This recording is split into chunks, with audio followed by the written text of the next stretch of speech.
Okay, so in my sickness, uh, I watched a lot of YouTube, and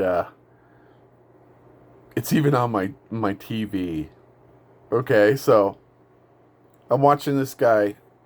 Perhaps you've heard of him, maybe not, but it's Iraq veteran 8888, and he's got reviews, and then he's got a couple shows about gun gripes, and they cover certain topics, and then they got top five best guns, and then they showcase like top five, like 45s and 1911s, things like that. They just go through it. So he breaks out this collection, and the first one he brings out is a polymer framed 1911 that I don't know, maybe Kimber or H&K made first, and it's no longer in production, and it's got all kinds of bells and whistles on it, and it's got a nice stippling, and it's got a nice grip, and it's got all this good stuff on it. And then, it's since it's polymer framed, it's double stacked, so it carries like 14 or 15 rounds in it. And he says that, perhaps this was the first one ever made. Well, that's not necessarily true. So I just thought I'd bring it to you. And then one of the things that really kind of got me is that, for a good quality 1911 in the 45 ACP or a 10 millimeter, he talks about fit and finish. Fitment is probably the most important thing there could be, how the slide attaches to the frame. And if you know anything about 1911s, you'll know what I'm talking about. But he says that, any quality gun for a gun collector, or a guy who likes to shoot, is, a good 1911 is going to cost you thousands of dollars. Well, that's not exactly true either. So let me go back to the first part. So when he was talking about this polymer gun that held double stack rounds and all that, I think, don't quote me, but I'm gonna say that, before Remington and all that, the big hubbub, going on there with their buyout and all that kind of stuff, there was this company called Para Ordnance, and they made some really good 1911s. And one of the ones they made was the 1445, and it was all steel, but it was a double stack. Um, Fit and finish were really good on it. I have one. It's in stainless steel. The fit and finish on it is excellent. The only trouble that I did have with it was its magazines. So it jammed a lot because it didn't feed, because the magazines were kind of effed up. So um, that's when I started getting into Metgar magazines. If you ever heard of Metgar, they make some of the best magazines probably in the world. So they started making magazines for this Para Ordnance 1445, and sure as shit, it carried 14 rounds in it. And once I started using that in the gun, and they made it for the Para Ordnance, and once I slapped that in there, that gun ran flawless, man. It's sick. It is super sick. It is so nice, dude. But tell you the truth, I think it cost me $600, and that was like 10 years ago. It was a while back. So anyway, you don't really need to spend thousands of dollars for a 1911. Okay, so now going back to this other part where, if you want a good quality with good fitment and finish and all that, you need to spend a couple $1,000s, and he was showing these Kimbers, and he's never had a problem with Kimber.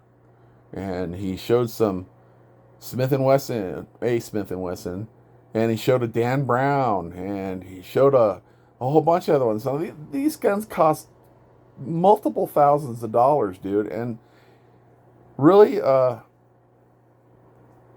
shot them all, and they're good. I'm not gonna lie. I mean, they're okay, but you don't have to spend thousands. Now, I've got a T-Sauce. I've got two of them actually, and they're made in fucking Turkey. and they are great. They fire flawlessly. They take not Dan Wesson. They take oh fuck, Wilson Combat magazines, dude. You could put Wilson, even the 10 round extended magazine, they fit. It fits in there great. The fit and finish on it are excellent. It doesn't rattle worth a bit. I mean, there's the tolerances on it are so good and so clean, and there's no machining marks when you break the gun open and you look at it. There's no fitment issues. There's no machine marks. It is, my expression would be tits, because there's nothing better than a nice pair of tits, right? So I mean, they're pretty good. And I also have a 10 millimeter Rock Island Armory. Now, when you look at that gun, you go, oh, well, it's made in the Philippines. Well, really? We went over there in World War II and we set up shop and we started spitting out 1911s like crazy for the Second World War. And them little flips just kept on going, man. Funny little island people, that's what I call them. So anyways, the Filipinos just kept going, man. And they make some quality shit. And then Arms Corps came in and said, hey, you know what? Your product is so goddamn good, and we make pretty good ammunition. Let's just, we'll purchase the company and, we'll call it Arms Corps. And it's still called Rock Island, for the guns, but the ammunition that they use is Arms Corps. But when you pick up that gun and you look at it, the same thing, man. Fiber optic front end, dovetailed in, adjustable rear sight. Fit and finish is excellent. No machine marks on the inside of it at all. Just great stuff, man. Great stuff. And that's just the 1911 part. Now, SAR, SAR, USA, they're made in Turkey also. The SAR, and now it's SAR USA because they distribute it over here. But they still come from Turkey, and they've got some CZ75 clones that are chambered in 9 millimeter and in 45 caliber, and they have a K2 which I have, and it's a double stack all steel 45 ACP, full size 5-inch barrel, fucking works great, dude. I spent $642 on it, and that was 5 months ago. Works great. I got some 9s. I got some other Canics that are made in Turkey that they work great too. So, when it comes to them saying, well, you need to spend thousands of dollars to get a quality 1911, that's not true. That's not true at all. If you own a gun shop, of course you're going to say that, which, this Iraq Veteran 88, guy does, and he's a damn good shooter, and, he does good reviews, and I love watching his stuff, but sometimes he's kind of off. Same with TFB TV, and Coleon Noir. I love that dude. I if you look at my Facebook, it's full of his 2A advocacy stuff. But, he does reviews too, and all his reviews are high dollar quality firearms, and you really don't need to go that high, really. There are some budget friendly, I don't want to say cheap because they're not made cheap. They're made really goddamn good, but they're budget minded, and they may not be as fancy or as shiny or anything like that, but man, when it comes to shooting, they shoot pretty goddamn good. That's all I gotta say.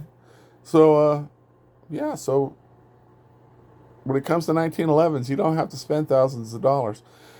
And I have never, ever, maybe it's just me, I don't know, but Iraq Veteran 88 loves the Kimber. He goes on and on about it. Never had a bad issue with a Kimber. Myself, nothing but trouble with Kimbers. Nothing. To me, I won't even fucking look at one, dude. Kimber to me is junk. But that's just my opinion. Other people will swear by them. They love them. I'm not a Kimber fan. I'm just not. I don't think they're that great. But, other people swear by them. It's kind of like Glock fanboys, they love the Glock. To me, they're ugly. They all look the same. Since 1982, they look the fucking same, man. Different calibers, different sizes, but they all share the same exact aesthetic look.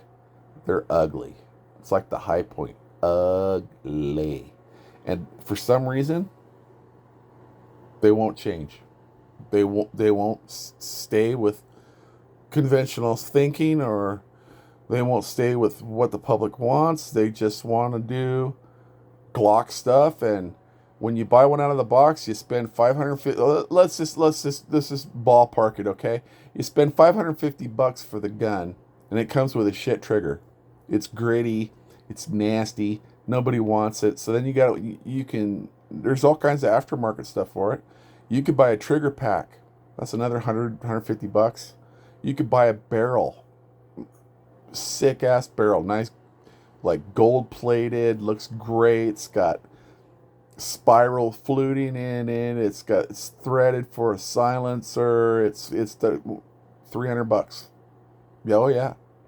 Um, Grips, you can't really put grips on it because it's plastic. It comes with the same grip. You